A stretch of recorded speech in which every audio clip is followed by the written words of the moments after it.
72 تھے حسین، سر فرشتوں کے یہاں آج بھی ہم ہوتے ہیں، ایسے انسان رسولوں میں بھی کم ہوتے ہیں، ایسے انسان رسولوں میں بھی کم ہوتے ہیں، مگر اس کے بعد جوش میں عظیم بات کہی ہے، جس قوم کا سلطان ہو ایسا انسان۔ حسین ہمارے رہنما ہے، حسین ہمارا سالار ہے، حسین ہمارا آقا ہے، یہ قدرت کا اہتمام قدرت نے ہمیں حسین دیا ہے، جس قوم کا سلطان ہو ایسا انسان۔ وہ رہے خستہ پریشان معطل ہے نہ شرر بار ترنگی نہ رہے تیر ماں، ارے تم میں بلبلہ کیوں نہیں پایا جاتا، تم میں امنگ کیوں نہیں پائی جاتی، تمہارے ارمان میں آگ کیوں نہیں لگتی ہے، تم میں آگے بڑھنے کی للک کیوں نہیں پائی جاتی، تم میں جمود کیوں پایا جاتا ہے، تم پیچھے کیوں ہو؟ تمہارا تو سالار حسین ہے، تمہارا تو رہنما حسین ہے، تمہارا تو آقا حسین ہے،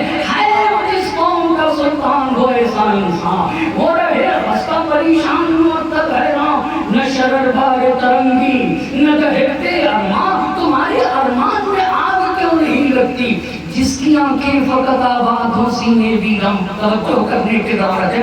جوش نے کہا جیسے اپنی آنکھوں کو آباد کیے ہوئے ہونا، ویسے اپنے سینوں کو بھی آباد کرو۔ تو سینوں کو کس سے آباد کیا جائے گا؟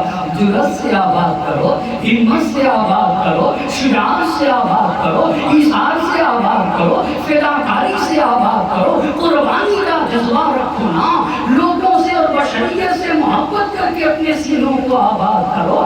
ہے اس قوم کا سلطان ہو ایسا انسان، وہ رہے خستہ پریشان معطل حیران، نہ شرر بار ترنگی نہ دہتے ارمان، جس کی آنکھیں فقط آباد ہو سینے ویراں، جرأت و ہمت و ایثار و وفا کچھ بھی نہیں، ذکر مولا پہ کراہوں کے سوا کچھ بھی نہیں، ذکر مولا پہ کراہوں کے سوا کچھ بھی نہیں، زندگی شعلہ جب بالا ہے گلزار نہیں، موت کا گھاٹ ہے یہ مصر کا بازار نہیں، موت کا گھاٹ ہے یہ مصر کا بازار نہیں، اپنے آقا کی ترسی پہ تو تیار نہیں، زندہ رہنے کا وہ انسان سزاوار نہیں، جو حسینی بھی ہو اور موت سے بھی ڈرتا ہے، جو حسینی بھی ہو اور موت سے بھی ڈرتا ہو، ہاں وہ توہین حسین ابن علی ڈرتا ہے۔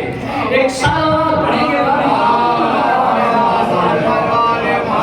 ان اشعار کو حماسی اشعار کہا جاتا ہے نا، جو روحوں میں ایک تحرک ایجاد کرتے، جو روحوں میں حیرانی کیفیت ایجاد کرتے ہیں، ان اشعار کو حماسی اشعار کہا جاتا ہے۔ یہ تو اشعار کی دنیا ہوئی، تقریر کی بھی ایسی ہی دنیا ہوتی ہے۔ کچھ تقریروں میں صرف مسائل ہوتے ہیں، رسائی تقریریں ہوتی ہیں، کچھ تقریریں غنائی تقریریں ہوتی ہیں، کچھ تقریریں مدحی تقریریں ہوتی ہیں، مگر کچھ تقریریں حماسی تقریریں ہوتی ہیں، جن تقریروں سے غیرت کی بو آ جائے، جن سے حمیت کی بو آ جائے، جن سے شجاعت کی بو آئے نا، ان تقریروں کو حماسی تقریر کہا جاتا ہے۔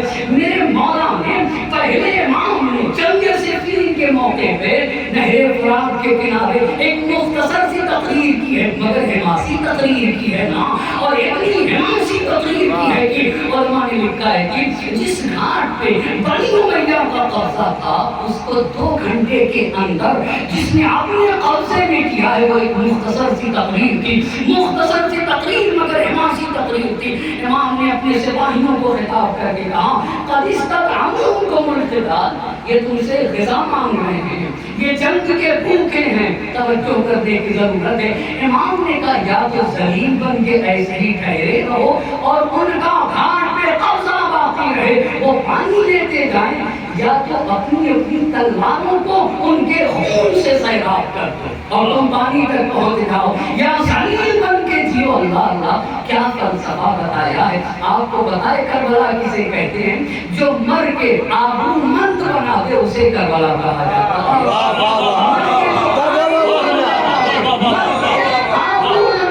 اسے کربلا کہا جاتا ہے نا، مر کے جس نے جینے کا سلیقہ بتایا ہے اسے کربلا کہا جاتا ہے۔ کرنے کی ضرورت ہے۔ امام نے جنگ صفین میں نہر فرات پہ موت اور حیات کا فلسفہ بتا دیا۔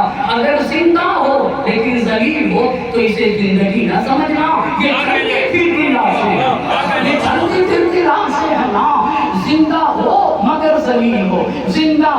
مگر بس تو آپ کو پتا ہے حسین کسے کہتے ہیں؟ مرا آرائے عزیز زندگی کی سالار باشم کنم بندگی، مجھے ایسی زندگی سے ذلت محسوس ہوتی ہے کہ سید و سالار ہوتے ہوئے بھی میں بستی میں چلا جاتا، اللہ اللہ، میں سید و سالار ہوتے ہوئے بھی کسی کا غلام بن جاؤں، سید و سالار ہوتے ہوئے بھی کسی کے سامنے سر جھکا لوں، مرا آرائے عزیز زندگی کی سالار باشم کنم بندگی، کہنا کو تو سید و سالار ہوں مگر میں غلامی کر رہا ہوں، تو کاف الموت فی حیاتکم مقبولین، موت یہ ہے کہ زندہ ہو مگر ذلیل بن کے جی رہے ہو۔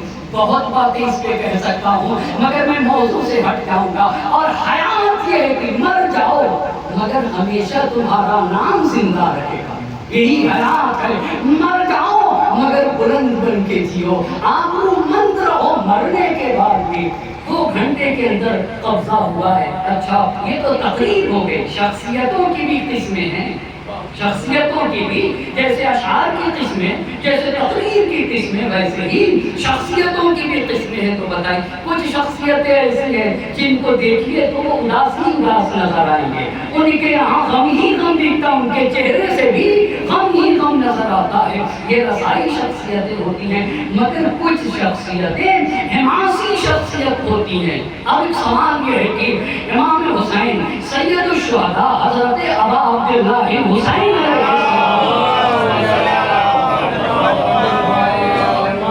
آپ کی شخصیت کیسی ہے؟ تو بڑے عظیم مفکر اور تھنکر نے جب حسین کو سراہا ہے تو کہا کہ حسین کی شخصیت حماسی شخصیت ہے۔ حماسی شخصیت کسے کہتے ہیں؟ آؤں گا عزیزان محترم اور بالکل اپنے موضوع سے جڑا ہوا ہوں۔ حماسی شخصیت کسے کہتے ہیں؟ جس ذات کی روح میں غیرت پائی جائے، جس کے یہاں حمیت پائی جائے،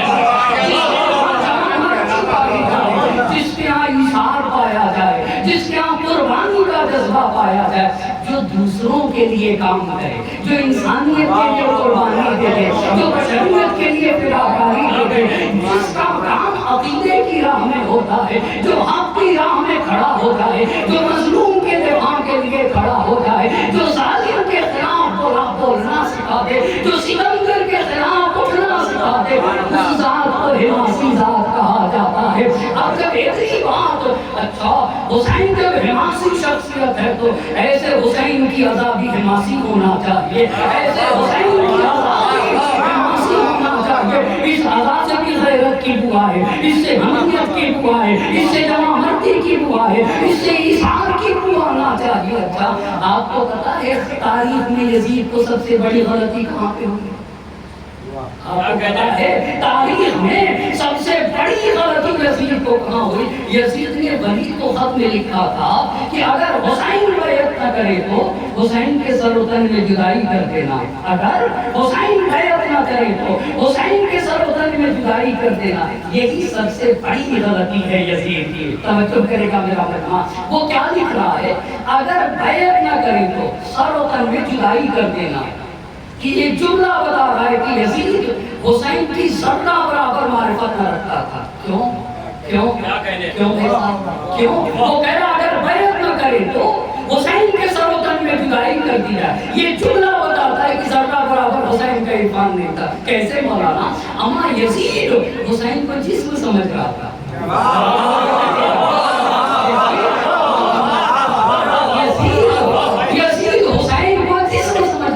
وہ یہ سمجھ رہا تھا کہ سر و تن میں جدائی کر دی جائے حسین ختم ہو جائے، وہ یہی سمجھ رہا تھا سر و تن میں جدائی کر دی جائے تو حسین ختم ہو جائے گا۔ یزید حسین کسی جسم کا نام نہیں، اور نہیں حسین سر و تن کا نام ہے، حسین فکر کا نام ہے، حسین درس کا نام ہے، حسین مکتب کا نام ہے، حسین آئیڈیالوجی کا نام ہے۔ زمانہ جتنا حسین کو نکالنا چاہے گا، آسمان کرامت میں خورشید شہادت بن کے چمکے گا۔ یہی بات حسین اسی لیے کسی کو بتانے کے لیے حسین زینب کو لے کر آئے تھے کہ میری بہن تم یزید سے کہنا تمہیں یزید کا سامنا کرنا ہوگا، اور جب یزید کے دربار میں جانا تو یہ یزید کو بتا دینا میری بہن زینب زینب کہ حسین جسم کا نام نہیں ہے، حسین فکر کا نام ہے۔ تو کیا خوب شہزادی نے بتایا ہے، حسین اپنی بہن کو لے گئے تھے نا، زینب حسین کی صرف بہن نہ تھی، اسلام کی مبلغ اعظم کو زینب کہا جاتا ہے، مبلغ اعظم کو زینب کہا جاتا ہے۔ خدا کی قسم اما جب کوفے میں بول رہی تھی تو زبان زینب کا بولنا یہ بتا رہا تھا، یہ زینب نہیں بول رہی ہے، علی کا کردار بول رہا تھا، زینب نہ بول رہی تھی، فاطمہ کا لہو بول رہا تھا، زینب نہ بول رہی تھی، نبی کی زبان بول رہی تھی، ہاں نبی کی زبان بول رہی تھی۔ کہاں زینب نے بھی جب یزید کو پہچانوایا اور حسین کا تعارف کرایا تو ایسے کہا ہے، یا یزید کد کیدک وصصایک وناصب جہدک واللہ لا تمحو ذکرنا۔ یزید پاور تیرے پاس، اقتدار تیرے پاس آئے، اما یزید کہا ہے، اور صرف یہ کام علی کی بیٹی اور فاطمہ کی بیٹی ہی کر سکتی ہے۔ یزید اقتدار تیرے پاس، حکومت تیرے پاس، قدرت تیرے پاس، میڈیا تیرے پاس ہے، سب کچھ تیرے پاس ہے، مگر سن لے اللہ، سن لے مجھ سے، تو میرے بھیجا کو جسم سمجھ رہا تھا، اللہ اللہ، تو میرے ماں جائے کو جسم سمجھ رہا تھا، میرا بھیجا کسی جسم کا نام نہیں ہے، میرا ماں جایا فکر کا نام ہے، حسین درس کا نام ہے، حسین مکتب کا نام ہے، اور حسین آئیڈیالوجی کا نام ہے۔ اے یزید تو مٹ جائے گا مگر صبح قیامت تک میرے بھیجا کا ذکر ہوتا رہے گا، واللہ لا تمحو ذکرنا۔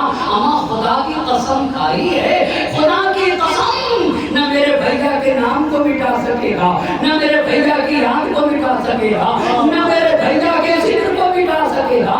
میرا حسین جسم نہیں، میرا حسین فکر۔ آپ کو پتا ہے آج شام میں یزید کا روزہ نہیں، شام میں یزید کی بارگاہیں نہیں ہیں، شام میں یزید کا نام و نشان نہیں، مگر صادق باپ کی، صادقہ بیٹی کی عظیم الشان بارگاہ دور سے دکھائی دے رہی ہے، دور سے، یہ دور سے دکھائی نہیں دے رہی ہے۔ جو زینب نے جہاں کہا وہیں کے اوپر ثبوت کے طور پہ اللہ نے رکھا ہے، اور کس طرح سے مٹایا ہے۔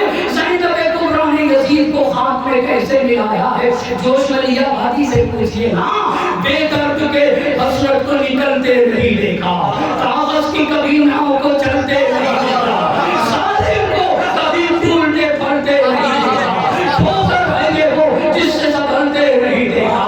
وہ تخت ہے کس قبر میں، وہ تاج کہاں ہے، اللہ ہم جوش کہہ رہے ہیں، وہ تخت ہے کس قبر میں، وہ تاج کہاں ہے۔ اے خاک بتا زور یزید آج